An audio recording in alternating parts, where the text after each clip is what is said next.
conservative, constitutional. It's the Andrew Cooperrider Show, keeping you informed on what's going on right here in Kentucky.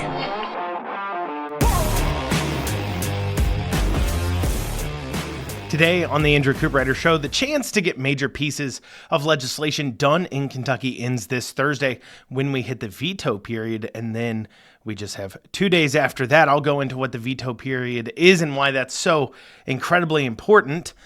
Also, we have House Bill 204, Certificate of Need Law. We'll touch on that.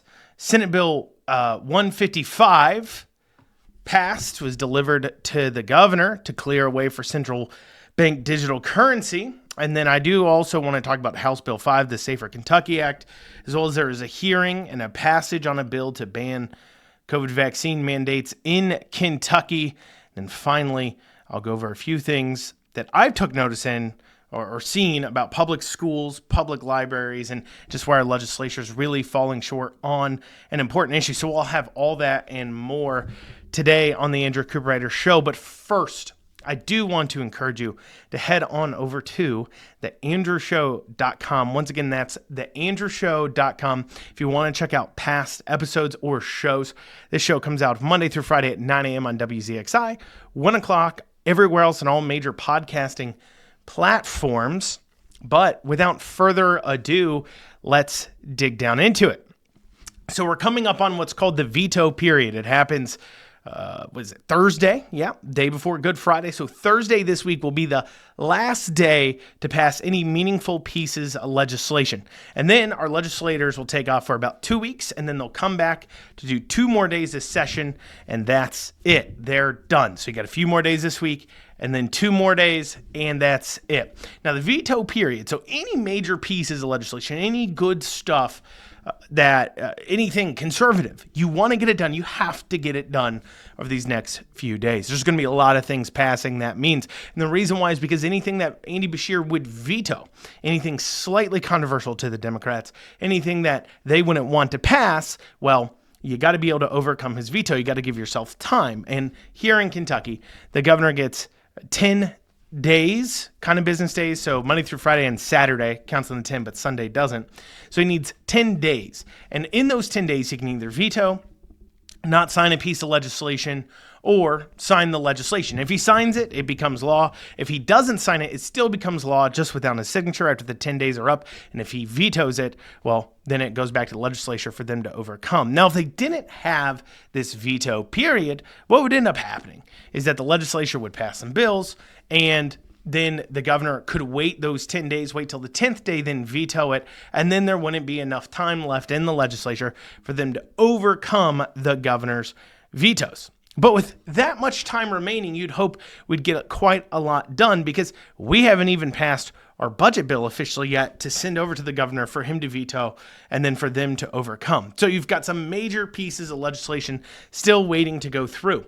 And this means that I believe the legislature is grabbing a hold of some issues and dangling out there as carrots for some of the more conservative members to bite onto, because they're a little disenchanted with some of the steps the legislature's taken, some of the things that they're leaving undone. And the promise is that if you vote for our budget, we will allow these things to pass through. We'll let some of your bills get through. So we're going to move them far enough along in order to kind of entice you to vote how we want you to. And I think that's part of what we're seeing with Senate Bill 295, which had a committee hearing, and that deals with vaccine mandates. But we also saw a committee hearing on, and I'm going to talk about 295 a little bit later on the show, but we also saw some committee hearing on House Bill 204, deals with Certificate of Need laws. That hearing was a sham, and pretty much everybody voted no. And, you know, we've talked about Certificate of Need on this show before, but I'll dig into that hearing and that bill either later this week or next week in the veto period, because there's going to be a lot of legislation kind of moving through that I want to make sure I'm keeping you up to date on, that's a little more pertinent to what's going on as we try to stop or get some legislation finally passed and over the line, some things I want you to pay attention to. Senate Bill 155 has been passed and delivered to the governor, where he'll most likely sign it. It's a bill that helps clear the way for a central bank digital currency. So obviously it's raised the heckles of those more a woke, whatever you want to call that, on the right. Those who are aware of what the central bank digital currency does, it takes steps to limit the usage of cryptocurrency in the state as a type of tender for purchasing. And we'll end up, like I said, probably in the veto period, having a show that goes over that at some point as well, because it's done passed. It's on the governor's desk. He'll probably sign it. But we'll go over kind of what they passed, what the concern is here, and what to watch out for. But I did want to take a moment to get into House Bill 5, which is the Safer Kentucky Act. And it's up for concurrence right now. Concurrence, of course, means that it's passed out of the House and it passed out of the Senate, but the Senate had made some changes to the bill, and they need the House to concur with those changes in order for it to be passed onto the governor's desk, where it will most likely be vetoed by the governor and then returned for the legislature for their passage. So that's what's left, but it's pretty much a done deal at this point when a bill's gotten this far, pretty much a done deal. The Safer Kentucky Act is looking to solve several things, and some of those I agree with.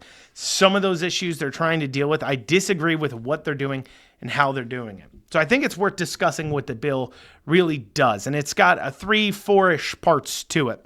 And one of the biggest critiques I have of this bill, just kind of going into it, is that they should have broken up the bill into several parts, because it's dealing with a type of parole violation, parole reform mixed with a little bit of bail reform. And then it's got another chunk that's dealing whether, reclassifications of crimes, reclassifications of punishments for those crimes.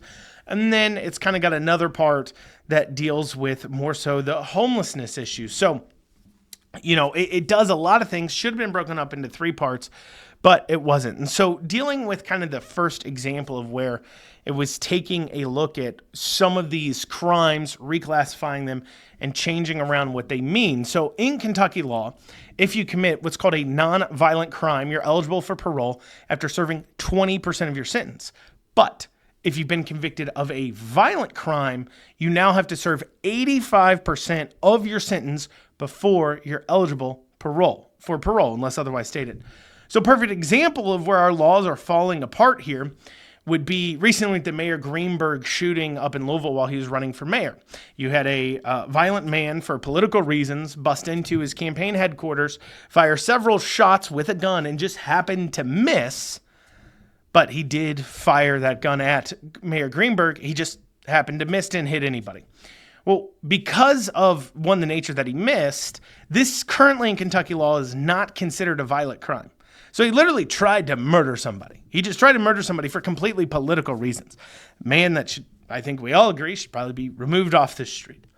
But let's say he was sentenced to 20 years for his actions. Well, he could be out after only 4 years in prison, trying to shoot somebody, firing 7 shots, not just trying to shoot somebody, but actually pulling the trigger 7 times, only getting 4 years in jail. So the bill was trying to deal with things like attempted murder, carjacking, strangulation, any crime where you're using a weapon, those crimes, talking about them being violent crimes.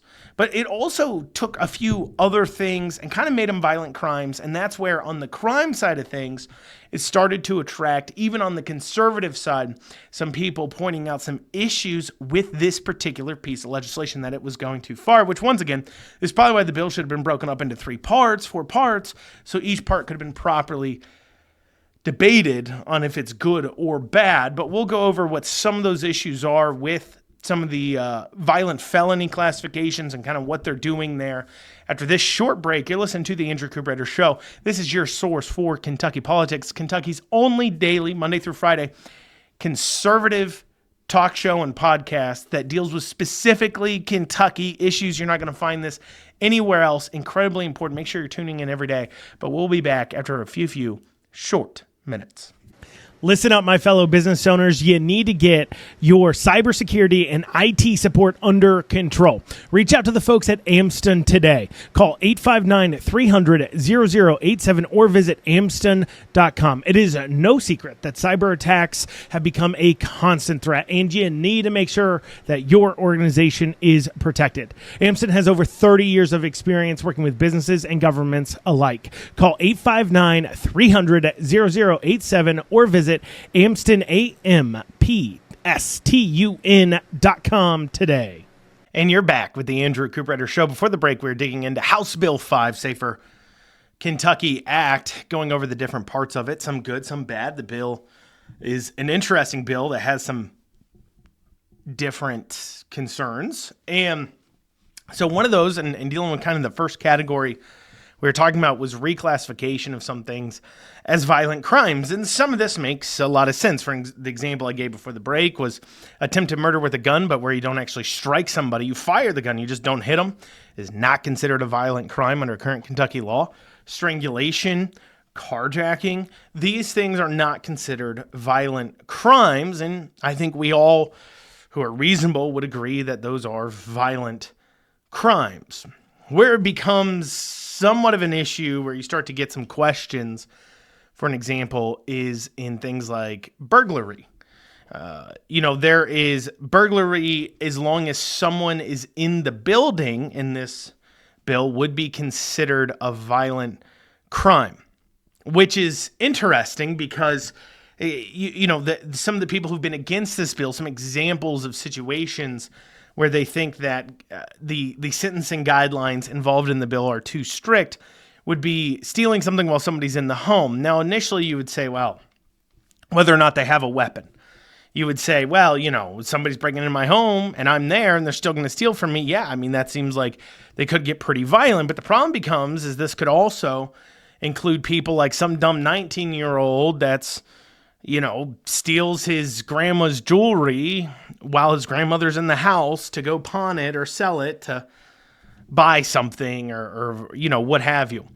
And that could technically be considered burglary with somebody present. And he would now be labeled a violent felon serving 85% time served. And, somebody who would break into a house when somebody's there without caring probably is somebody that's more violent.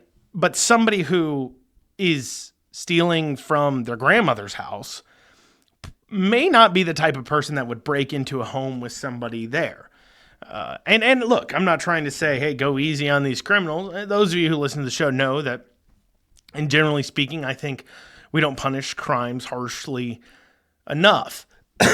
What is of concern, though, is that you have somebody in that situation that perhaps would have a better chance of being put on the straight and narrow that maybe wouldn't. And I'm not saying that's even necessarily my argument. That's just the argument of some people who've talked about this. The other thing is for example, arson in third degree is considered a violent felony, which, that is something like burning down a shed on your own property, as long as somebody reports you for it that also has some ownership interest. So if you've got a rent-to-own shed, or you're going through a divorce, and so you decide on your own property you're going to burn down a shed, nobody's in it, and, so on and so forth, you decide to do that, and they say, oh, that's arson, third degree. Yeah, maybe you should be charged for it. I'm not saying you shouldn't be, but to call that a violent felony, you mean violence towards your fellow humans, like where you may be willing to commit a crime, but to actually violently attack them, I don't think that's an indication of it personally. You can disagree with me, but that, for an example, is an issue. You don't want to take people who really, you're calling them violent and they're really not as much hardened criminals. The other thing they're considering a violent felony in this bill too as well is selling drugs and possessing drugs inside of prisons. That's certainly a pretty interesting thing for them to kind of look at. The other thing they do along the same sides of kind of parole and looking at some of these punishments is it cracks down on these so-called bail charities, these kind of grassroots fundraising charities where they're trying to raise money to help people pay for their bails. And they're trying to crack down on that because obviously, paying a bail is meant to be that somebody's on the hook for it and that you don't want to leave them holding the bag. Because the way a bail works is, let's say you show up to a bail hearing and they say your bail is $100,000. And so you had to pay $100,000 for you to leave jail. But that $100,000 just gets held by the court. And then the minute you come back, whoever posted the bail gets the $100,000 back. So you come back for your court hearing. So you get out of jail, you pay your $100,000, you leave, you come back. Well, it's after all that's gone through, the person who posted your bail gets their money back. And so the idea is that if you have a personal connection to the person, it's your mom, it's your grandma, it's you. The point of the bail is that you're not going to run off because you don't want to either leave them holding the bag or you personally can't afford to take off while you're on the hook for $100,000 or what have you. That's the point of bail. But when you have these bail charities raising money to paying for bails, well, you have no connection to the person paying your bail. It's very easy for you to kind of just take off and leave a couple thousand people at some charity holding the bag. And so that means that cracking down these bail charities you're getting around the entire point of bail in the first place. Because you could just be paying for somebody to get free at that point and then take off. So that'd be an issue there. Another thing about this law, what it does, House Bill 5, is it creates new charges for selling drugs to a person and then they OD. So if you sell drugs to a person and they OD, that would be manslaughter in the first degree, and then giving drugs to someone for free and then they OD would be manslaughter in the second degree. It also has a 3-strike rule, 3-strike violent felonies, life in prison in there. And so that kind of deals with, so the first part was dealing with kind of some parole and a little bit of bail. The second part was dealing with adding some crimes in there that don't exist now, like selling drugs, ODing, being considered manslaughter. And then you've got a third part of this bill, which is dealing with homeless problems and street camping, etc. And what it does is creates a statute against homeless encampments where you can't just be anywhere and sleep on the street and camp on the street. And then it gives the local cities and counties the ability to basically designate homeless sleeping areas.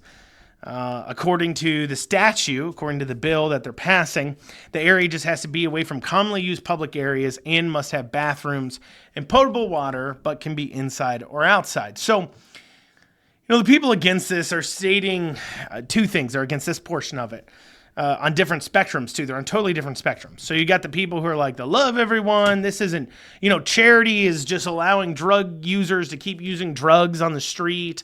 The people who say that empathy is letting mentally ill people remain mentally ill on the street, not seek help. Meanwhile, while they're using up public utilities and making public spaces unusable and everything else, that crowd takes issue with it because they just hate these people. I mean, they pretend they like them. They call them unhoused instead of homeless because, that's going to solve the problem, right?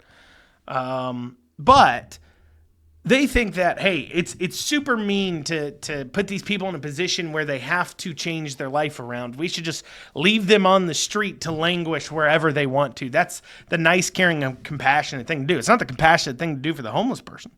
It's also not the compassionate thing to do for the community and public at large who's having to deal with this problem. Businesses becoming unsafe to go into. People running away from areas of town where this homelessness has just ran out of control. And they'll say dumb things like, oh, just give them houses. So you really think people are homeless simply because they don't have a house? No. It's got to do with things like drug addiction and mental illness. It isn't that they're just... 99% of homeless people are not the type of people that if you just gave them a job tomorrow and a house to live in, their life would be completely turned around. Because they have a mental illness that needs to be treated or an addiction that needs to be taken care of. And leaving them to languish on the street is the opposite of the good thing to do. It kind of makes you the evil one in the situation. And then you got people on the other side, and I probably fall more to this side, that take issue with this part of it, mainly because of the designated areas. And the way it's worded, it would seem to allow the cities or counties to basically eminent domain in areas or buy up lots in areas for the homeless. And let's be honest, you buy up these lots in an industrial area or you eminent domain industrial area. And then as soon as you do that, they're going to become crime cesspools. We know this. And it's going to really mess up those businesses in the area. If you've got a business there, you're messed up.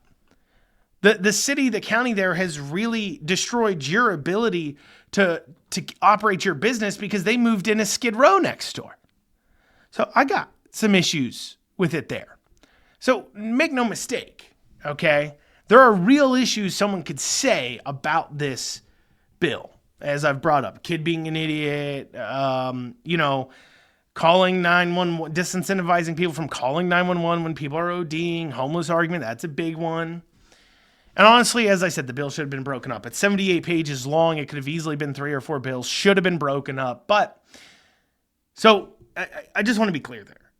There's real problems, real issues. Myself as a legislator, this would be a difficult bill for me to vote on. It'd be heavily debated. I'd probably end up voting no unless some big parts were changed, because I think the trade-off isn't as much worth it. There's some parts of it that I say, just that alone, can we just do that first and then we can work on some of these other things? So, that stated, and like I said, I've talked about some of the issues there.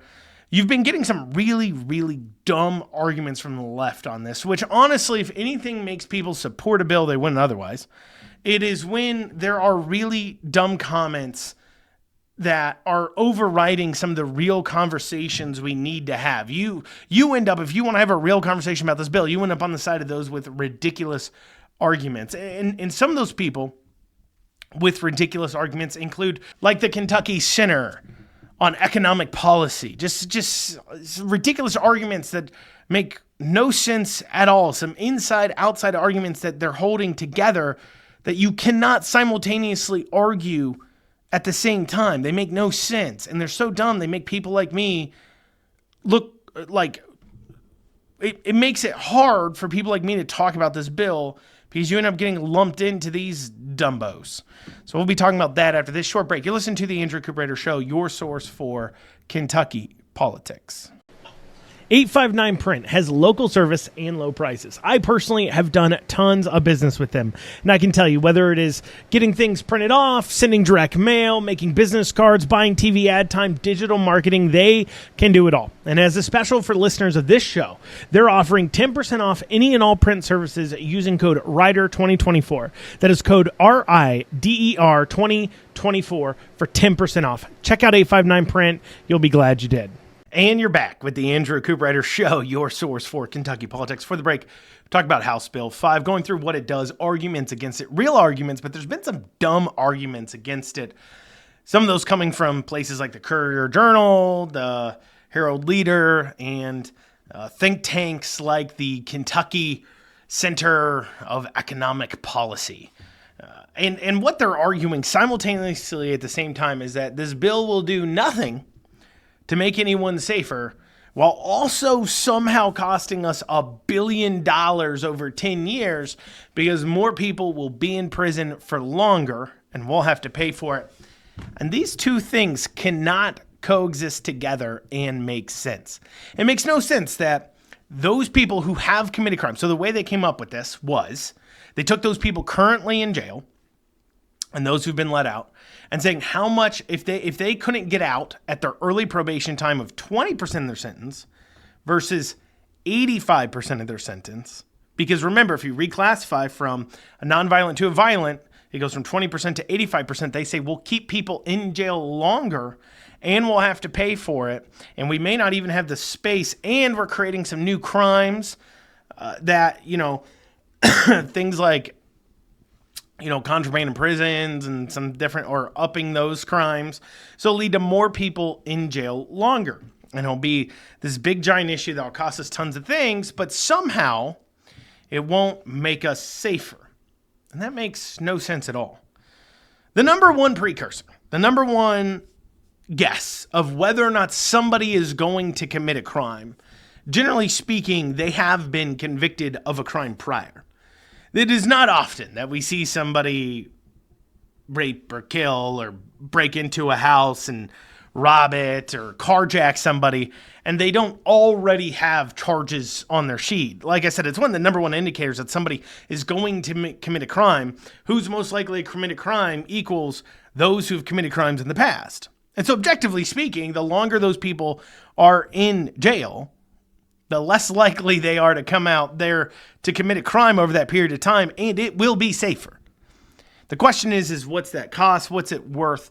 Because obviously, as the saying goes, you can give up all the liberty in the world for safety. It's very safe for you. You could live in a padded room and never go outside and be fed meals that are bland and perfectly cooked and so on and so forth, and be forced to run on a treadmill for an hour a day or whatever to keep you active, and you will live for a very, very long time. But your existence will be devoid of any kind of liberty. You'll be stuck in one room existing pretty much. And so the point is that we balance some things when we're looking at situations. And if you want to make the argument that the balance isn't there, that we're punishing people too greatly for certain crimes, and you want to point out why and talk about things like recidivism rates and the costs compared to their future economic costs and the chances that, a person breaking into a house would become a violent offender elsewhere into the future. You want to dig into those stats to make your argument, do it. But to say that it will not make us safer, while at the same time it will cost us $1 billion because more people will be in jail over the next 10 years. Those don't make sense. It doesn't even make common sense. I mean, objectively speaking, it doesn't make common sense. Like I said, we weigh crimes against one another, but but these are the dumb arguments they make, and it forces people like me and possibly you to have to now defend a bill that we probably don't necessarily like, possibly. Because they're over here saying it won't make us safer. Now I got to say, yeah, it will make us safer, but how much safer and what's the liberty cost there? But moving on from House Bill 295, got a Senate hearing. It's pretty simple. It's pretty straightforward. It simply bans the use mandating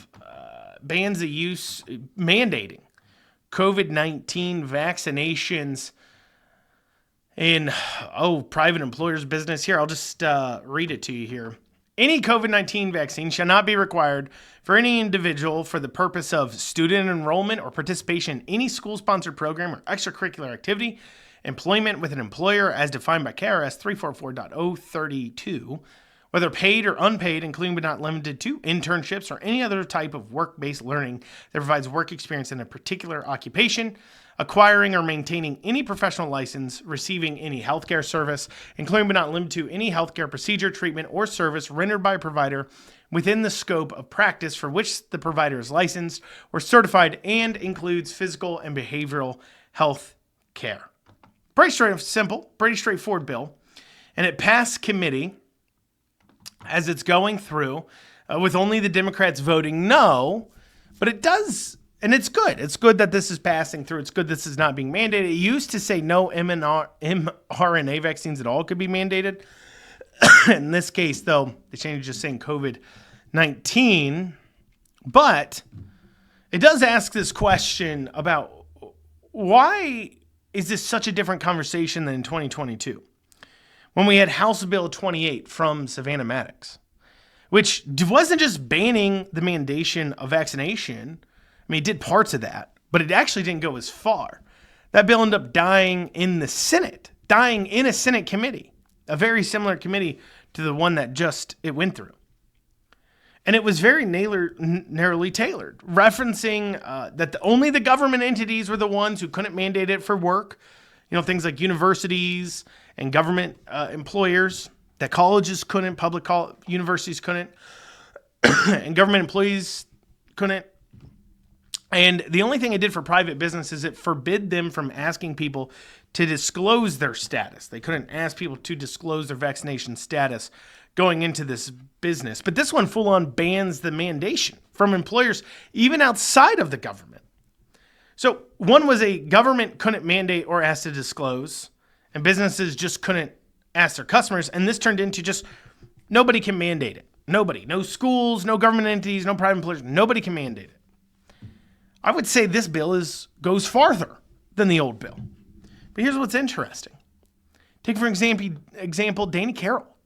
In 2022, Danny Carroll voted no on House Bill 28. And yet on this one, he voted yes. He never made a comment to what changed. He didn't step up to the plate and say, this is why I've changed my mind. It's almost like, the damage here is done. Because think about what they're saying, okay? They're admitting that the shot is at least somewhat maybe dangerous. That it's not as innocuous as a flu vaccine, because flu vaccines can be mandated. And that mandating someone to take it just isn't right. The vaccine itself has some issues and concerns. It's got some side effects greater than that of things like the flu shot. And it has some danger along with it, and mandating it is not a safe thing can do. But what should intrigue you is that 2 years ago, this same body, because it did pass in the House and didn't in the Senate, but the same body was like, no, we're not going to take steps before you. So you've had 2 years of people having side effects, issues, possible deaths. You know, college students, I've got a friend of mine that ended up having to take the shot because she was in college, in nursing, and was told that in order for them to complete their program while they were doing their rotations or whatever it's called at UK, they had to get it or she'd be kicked out of the program. So she had to take it. She wouldn't have normally, but she wasn't going to give up 3 years of schooling. So she did it. And at the time, their inaction is what led to her being in that position. But now, 2 years later, they feel comfortable doing it. The damage has been done. You should still do it. But you should be apologizing for putting your heads in the sand and refusing to do anything on the matter for 2 years.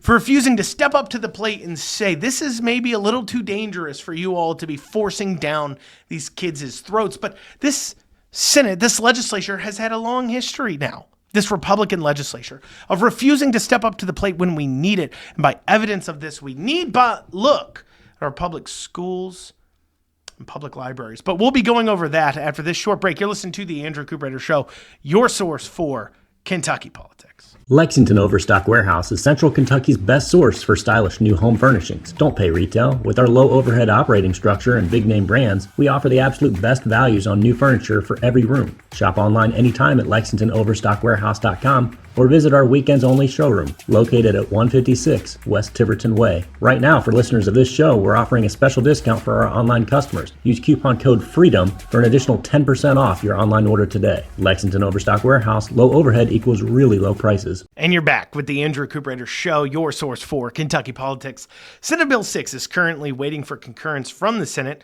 It was passed out of the Senate, went over to the House, was changed, so now the Senate has to concur. And what it deals with is our public colleges and universities and their DEI departments aimed at trying to offer special recruitment services, qualifications, special treatment for people based upon their skin color, something obviously should be against the law, something that violates constitutional rights, so on and so forth. And the other thing it does is it bans the teaching of certain ideas as being mandatory without there being debate alongside it, that passing off things that are in fact opinion as fact without allowing debate is not allowed. That's great. I hope it passes, but I'm extremely infuriated here because I want to show you something. This is a public middle school. So that's 6th through 8th graders, right? So you're talking 11, 12, 13, 14 at the oldest. And this was in one public school cafeteria, one middle school. First we have right there on the wall, "You're safe here," with a heart that has the gay pride flag, the new one within it. And at the bottom, it has the Fayette County Public Schools logo, something hung up and paid for by Fayette County Public Schools, and then involves a website you could visit, I guess, if you're feeling, I don't know, like you need to talk about your sexuality with your school, which is weird. But anyways, another one here we have here is a "One Team, One Community, One Love" sign that includes 5 or 6 different hands, all holding various forms of the gay pride flag, the rainbow flag. Once again, this one with the Fayette County Public School seals at the bottom. Then in the same exact cafeteria, when you looked up, you would see ceiling tiles that either had been decorated by students or teachers. I'm going to assume students. Here's one of them. It's the gay pride flag with the "Be You, Do You, Celebrate You" wrote on it. Here's another one. A gay pride flag with a black heart that says "Love is Love." Talking in middle school. Once again, love is love. They're not talking about your gender identity there. They're talking about your sexuality. They're talking about who you like to date. Propaganda on that in public middle schools. Here's another one hung up there. It's got about 20 different various pride flags and sexuality flags. I don't even know what all of them are, but you got like the transgender, of course, the gay pride flag, some other ones that I have no idea what they are. And the center of it says all different, all valid. They're not all valid. And I'm confused on how they're all different, even in the first place. But that was on the ceiling. And then you had this one, a BLM, all black with white lettering, BLM, and a BLM fist right there in the center of the BLM tile. These are taxpayer-funded schools, 100%. At least with public colleges and universities, you can say, well, people pay tuition to go there. It's not mandatory to go there. But if you live in this middle school district and you don't decide to homeschool your kid or pay for a private school because, you're a single parent, you got to work, it doesn't work with your schedule, whatever it may be. And I don't care. All you people out there, just homeschool. You'll figure it out. These people aren't just going to figure it out. And they're not engaged to the point. They see it. They see that it's wrong, but they're not necessarily going to take the steps to greatly inconvenience themselves to get their kids away from it. But they're literally in one cafeteria. All that. Now imagine seeing a cross or a Bible passage. Now I may say, well, that's religious, and maybe you don't believe that those things I just showed you and discussed or talked about to you is a religion. That is leftism as a religion, but you're wrong. But maybe you don't believe that. I'm not going to try to win you over to my side here. But could you imagine a MAGA tile? Or a Second Amendment tile? Or even a Gaston flag, don't tread on me tile? Or a tile quoting Murray Rothbard or 1984 or Brave New World? They would lose it. And you say, well, those are political things. What's the BLM tile then? You're going to tell me that's not a political thing? You mean to tell me that the gay pride people and the BLM people don't want certain laws passed? The fairness campaign? They don't want laws passed guaranteeing, quote unquote, human rights to them or whatever that is. Trans rights. They chant it all the time. You're going to tell me that's not a political movement? What does BLM want? Defund the police, police reform, bail reform, criminal justice reform? That's clearly a political thing. And your tax dollars are being taken from you and then used to shove this garbage down kids' throats. And at least you think, well, Andrew, that's just liberal Lexington. I'm safe. I'm in ruby red, rural Kentucky. You'd be wrong. This here is from Garrett County Public Library. Apparently they do a book box program where once a month kids get a box of books from the library. These kids generally run between 10 and 11 years old. 10 and 11 years old. Along with the books, they generally will get some different items such as, an occasional stickers or those types of items. And recently, a few months ago, in the box, it came with this, a stickers and pins questionnaire. And it was asking your interests. And it asked cutesy kawaii, I don't know what that is, emo goth dark, which is kind of dark, anime, Pokemon, DC and Marvel comics. Okay. These are, I want you to keep in mind, these are 10 and 11-year-olds. South Park, which is not appropriate for 10 and 11-year-olds. LGBTQIA plus collars and flags. And then it asks them whether they are asexual, pansexual, bisexual, transgender, gender fluid, or progressive. Doesn't even give them the option of straight, by the way. It just asks if they're asexual, pansexual, bisexual, transgender, gender fluid, or progressive. Straight's not even an option.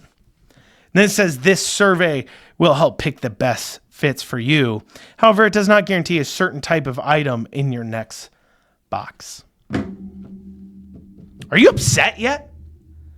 That is a public library funded entirely by tax dollars, asking 10 and 11-year-olds what they're sexually attracted to. We've been talking about critical race theory and the LGBTQ agenda and the DEI BS in our schools and our public libraries for how long now?